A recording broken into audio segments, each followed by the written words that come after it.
안녕하세요. 좋은 아침입니다. 장동호 미래스탁의 박시장입니다. 5월 28일 수요일 오늘 아침 마감한 미국 증시 동향과 어제 우리 증시 급등 특징 종목에 대해서 말씀을 드리겠습니다. 뉴욕 3대 주에서는 트럼프가 이제 EU 유럽 연합의 50% 관세 이후에 일제히 상승 마감했습니다. 다우는 1.78%, 나스닥은 2.47%, S&P 500은 2.05% 상승 마감했습니다. 도널드 트럼프 미 대통령이 유럽 연합에 50% 관세 부과 시점을 미루면서 양측의 협상이 진행될 것이라는 기대로 상승 마감했습니다. 약 한 달간 유예하기로 했습니다. 올 미국 소비자 신뢰지수가 급반등하며 5개월째 이어진 하락세가 돌아서는 점도 증시를 뒷받침했습니다.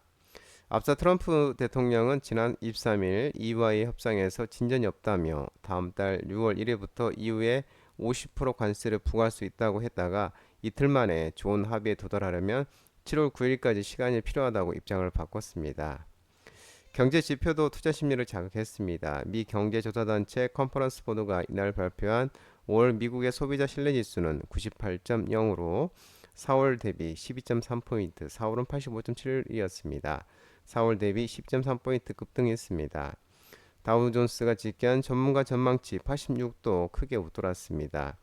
소비자 신뢰지수는 100을 기준으로 이를 넘으면 향후 경기를 낙관, 이보다 낮으면 비관적으로 경기를 바라보는다는 의미입니다. 미국과 중국이 지난 12일 90일간의 관세전쟁 휴전에 합의한 이후 소비자들의 경제 심리를 짓눌렀던 관세 우려가 크게 개선된 영향을 받은 것으로 풀이되고 있습니다.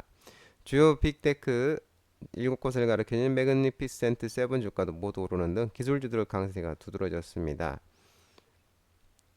테슬라는 6.9%, 엔비디아는 3.21%, 애플은 2.54%, 마이크로소프트 2.34%, 아마존은 2.5%, 알파벳은 2.62%, 메타는 2.42%등 다른 대형 기술주 종목들도 2~3%대 상승하였습니다. 엔비디아는 중국용 칩을 새로 개발한다는 소식에 3.11% 상승했습니다. 엔비디아가 3.21% 상승하면서 또 미국과 유럽의 무역 긴장이 완화됨에 따라 엔비디아가 반도체 지수도 모두 랠리했습니다. 필라델피아 반도체 지수는 3.38% 상승한 4,862.09포인트로 마감했습니다. 인텔 2.49, 마이크로 3.2%, 브로드컴 3.03%, TSMC 2.97% 상승하였습니다. 전기차는 혼조세 보였는데요. 리비안을 제어하는 상승했습니다. 테슬라는 일론 머스크 최고 경영자가 정치 대신 회사 업무에 집중하겠다고 선언하면서 6.94% 급등하면서 362.89달러의 마감. 루시드는 3.13% 상승했습니다. 반면에 리비아는 1.66% 하락하는 모습이었습니다. 유럽 증시는 미국과 유럽의 협상 기대감 속에 혼조세 마감하는 모습이었습니다. 독일은 상승, 프랑스는 하락, 영국은 상승하는 모습이었습니다. 국제유가는 주요 산유국들의 증산 전망에 하락 마감하는 모습이었습니다. WTI 60.89달러 1.04% 하락 마감했습니다. 국제 금값은 달러 강사 등에 하락했습니다. 온스당 3,300.40달러 1.9% 하락하는 모습이었습니다. 어제 우리 코스피는 2630.22포인트 0.27% 차익 실현 매물이 나오면서 하락하는 모습이었습니다. 외국인은 759억, 기관이 199억을 순매도하면서 외국인과 기관의 순매도에서 하락하는 모습이었습니다. 특징지로 살펴보면 화인베스트리 어제 급등했는데요. 인도 정부가 100억 달러 규모의 원유 운반선 발주 계획 소식이 나오면서 조선 기자재 관련주로서 화인베스트리 상승하는 모습이었습니다. 하나는 방산주 일부 지수와 관련주이면서 양호한 실적 모멘텀이 지속되면서 하나가 급등하는 모습이었습니다. 코롱티시주는 미국 임상종양학회 아스코가 기대감에 제약 바이오 관련주로서 상승하는 모습이었습니다. SD 바이오센스는 코로나19 관련주이면서 3,379.93억 원의 규모의 법인세 경정 청구에 따른 국세 환급금 수령 소식이 나오면서 상승하는 모습이었습니다. 코스닥은 2720.11포인트 0.25% 개인과 외국인이 순매수하면서 상승하는 모습이었습니다. 특징을 살펴보면 TC머티리얼즈가 상한가를 갔습니다. 한국전력이 총 72.8조 원 규모의 제11차 장기 송변전 설비 계획 확정 소식이 나오면서 전력설비 관련주로서 상한가를 가는 모습이었습니다. 라닉스는 중보이형화와 제품화 협력 체계 구축에 상한가를 가는 모습이었습니다.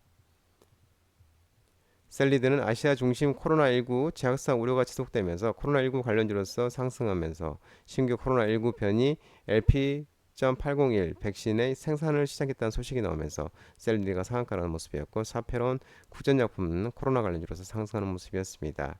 코칩은 오라클이 400억 달러 규모의 엔비디아 칩 구매 계약 체결 소식이 나오면서 코칩이 오라클 대상 MLCC 납품 1억이 부각이 되면서 상승하는 모습이었습니다.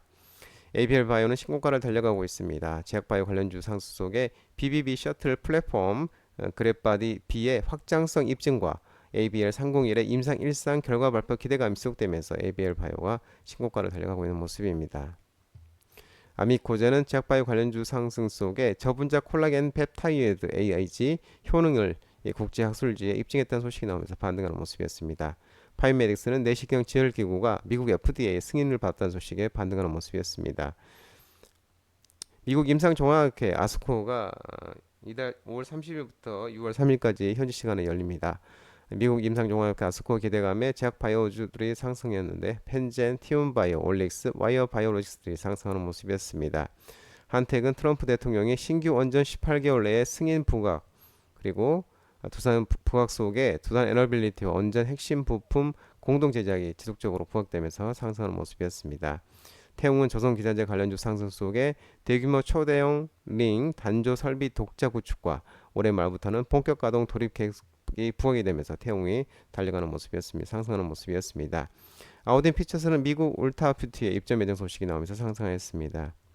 웨이비스는 방산주 관련주이면서 한국전자통신연구원 ETRI와 지라갈륨 GAN, 지라갈륨 기반의 송수신 반도체 직접 회로 개발 소식이 나오면서 에이비스가 반등하는 모습이었습니다. 오리엔탈 전공은 인도 정부가 100억 달러 규모 온유 운반선 발주 계획 소식에 조선기자재 관련주로서 상승하는 모습이었습니다. 장동원 미래스탁 전화번호는 166-3797입니다. 하지만 자본시장법 개정으로 인해 이 번호는 수신 및 착신이 거부되어 있기 때문에 참고하시기 바랍니다. 끝으로 장동원 대표 유튜브 채널 구독과 좋아요 많이 부탁드리고요. 알림 설정도 꼭 해두시기 바랍니다. 유튜브 채널 알아보면 공유가 있습니다. 공유 소개 링크 많이 부탁드리고요. 오늘 시간도 모든 분들 성투하시고 파이팅 하시기 바랍니다. 감사합니다.